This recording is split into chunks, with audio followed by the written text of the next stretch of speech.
মুরিদকে সুপারিশ করে জান্নাতে নিয়ে যায়, তার মানে পীর আগেই জান্নাতি। কারণ জান্নাতি ব্যক্তি ছাড়া তো কেউ কাউকে সুপারিশ করে জান্নাতে নিয়ে যেতে পারবে না। আমার প্রশ্ন হচ্ছে, পীর যে জান্নাতি এই সার্টিফিকেট তাকে দিল কে? জান্নাতি ব্যক্তি ছাড়া আরেকজন ব্যক্তিকে সুপারিশ করে জান্নাতে নিয়ে যাবে, এরকম তো ঘটার কথা নয়। পীর যদি আপনাকে সুপারিশ করে জান্নাতে নিয়ে যায়, তাহলে সূরা বাকারার 48 নং আয়াতের কি হবে?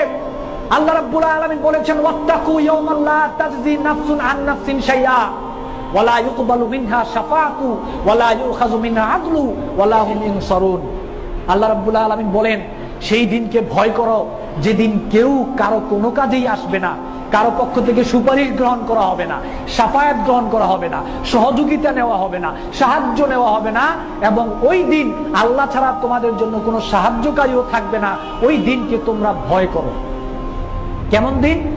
সহিহ বুখারীতে এসেছে, আয়েশা রাদিয়াল্লাহু তাআলা আনহা থেকে বর্ণিত, তিনি বলেন, আল্লাহ রাসূল বলেছেন, ইউহশারুন নাসু ইয়াওমাল কিয়ামাতি হুফাতান উরাতান গোরলান। হাসরের মাঠে আমরা সমস্ত মানুষ উলঙ্গ, খালি পায়ে, খাতনাবিহীন আমরা হাসরের মাঠে উঠব। আয়েশা রাদিয়াল্লাহু তাআলা আনহা বললেন, ইয়া রাসূলুল্লাহ, আর রিজালু ওয়ান নিসাউ জামিআন ইয়ানজুরু বা'দুম ইলা বা'দিন। নারী পুরুষ কি সবাই একসাথে উঠবো? আমরা কি কেউ কারো দিকে তাকাবো না? আমাদের কি লজ্জা হবে না? আল্লাহ নবী বললেন, আয়েশা, আল আমরু আসাদ্দু মিন ইয়ানজুরু বা'দুম ইলা বা'দিন। হাসরের মাঠের অবস্থা এমন কঠিন অবস্থা হবে, সেদিন কেউ কারো দিকে তাকানোর সুযোগ পাবে না। সূরা আবাসার 34 এবং 35 নং আয়াতে আল্লাহ বলেন, ইয়াউমা ইয়াফিরুল মারউ মিন আখিহি ওয়া উম্মিহি ওয়া আবি ওয়া সাহিবাতি ওয়া বানি লিকুল্লি ইমরিন মিনহুম। সেদিন পিতা তার সন্তান থেকে, সন্তান তার পিতা থেকে, স্বামী তার স্ত্রী থেকে, স্ত্রী তার স্বামী থেকে, সবাই সবার থেকে পালাবে, কেউ কাউকেই সেদিন চিনবে না। তাহলে আল্লাহ বলতেছেন, পীর তার স্ত্রী থেকে পালাবে, পীর তার সন্তান থেকে পালাবে, সেখানে পীর মুরিদের জন্য সুপারিশ করবে, এটাই বা হয় কি করে? এটা তো আমার বুঝে আসে না।